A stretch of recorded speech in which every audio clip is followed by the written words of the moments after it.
పొద్దుగాల మంచి చల్ల గాలి వస్తుంది. వాటితో పాటు ఇసుక తుఫాను కూడా వస్తుంది. క్లాస్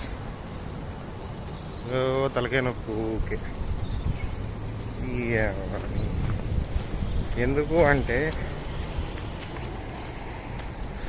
ఈ వెదర్ చేంజ్ అయినా కొద్ది ఇదే ఉంటాయి. ఎప్పుడో రోగాలు వాడైతే ఈ సర్ది అది ఇది, మళ్ళీ దరిద్రం కొద్ది ఈ తుఫాను ఇది ఇసుక వచ్చిందంటే డస్ట్ ఎలర్జీ, ఇవే బాధలు ఉంటాయి. నేను ఇంతకుముందు బయటకు వెళ్తున్నా, ఇలా డ్యూటీ నాది లేదు. వచ్చాను మార్నింగ్, ఆడు కొలిగోడు చుట్టూ తీసుకుంటా అంటే ఆడు నేను బతిలాడింది. అరే నేను పోను, నా వల్ల కాదు, ఆల్రెడీ చేసినాను, మళ్ళీ రామాలు చేస్తాను. ప్లీజ్ నేను కావాలంటే నువ్వు ఎప్పుడు రమ్మంటే అప్పుడు వస్తాను ఈ వీక్లో, అప్పుడు నేను చేస్తా అంటే సరే స్నానం చేసేది. బయటకు వచ్చినా చూసేసరికి అప్పుడు క్లాసులు అయిపోయినా అనుకో తక్కనే బయలుకెళ్ళి మాస్క్ వేసి పెట్టుకున్నా. కారణం ఇది, మరి ఎంత నాశనం అవుతుంది ఇది. ఇంత ఇదే బాధ, దరిద్రం ఇదే. డస్ట్ అది ఇది, మళ్ళీ ఏసీ అది, మళ్ళీ బయటకు వచ్చినాక మళ్ళీ గరం ఉంటుంది, మళ్ళీ ఏసీ, ఇదే ఉంటుంది రిపీటెడ్గా. బాడీ మొత్తం దారుణంగా ఉంటుంది. అందుకే భయం, మళ్ళీ హెల్త్ ఏడ నాశనం అవుతుంది అన్న బాధ.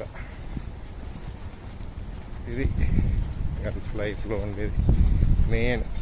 ప్రతి ఒక్కరు కోరుకునేది, ఎంత కష్టపడ్డా, ఎంత టార్చర్ అనుభవించినా, ఎంత వర్క్ ప్రెషర్ ఉన్నా ఆరోగ్యం మంచిగా ఉండాలనే కోరుకుంటున్నాను. ఆరోగ్యం మంచిగా ఉండాలి, అలా పని చేస్తాం, లేకపోతే కష్టం. అదే బాగా ఆరోగ్యాన్ని కాపాడుకుంటేనే మన ఫ్యామిలీని కాపాడగలుగుతాం. చూద్దాం ఇది మళ్ళీ ఇలా అప్పటి వరకు క్లియర్ అవుతుందో ఎక్కువ అవుతుందో. అంతా ఎక్కువైతే కాదు, క్లియర్ అయ్యే ఛాన్స్ ఉంది, చెప్పలేము. లాస్ట్ టైం అయితే బాగుండే ఆ రోజు. ఆ రోజు అంటే పర్టికులర్ టైమింగ్లో అయింది, కానీ ఈసారి అంతగానే ఎక్కువ ఏం లేదు, చెప్పలేము. గాలి ఎక్కువైతే ఎక్కువనే వస్తుంది, తక్కువైతే తక్కువనే వస్తుంది. జాగ్రత్తగా ఉండాలి, కేర్ఫుల్గా ఉండాలి. ఇక్కడనే కాదు, ఎక్కడైనా గల్ఫ్ కంట్రీస్లో ఇది కామన్. ఇది ఇసుక తుఫాన్ అనేది ప్రతి చోట కూడా ఉంటుంది.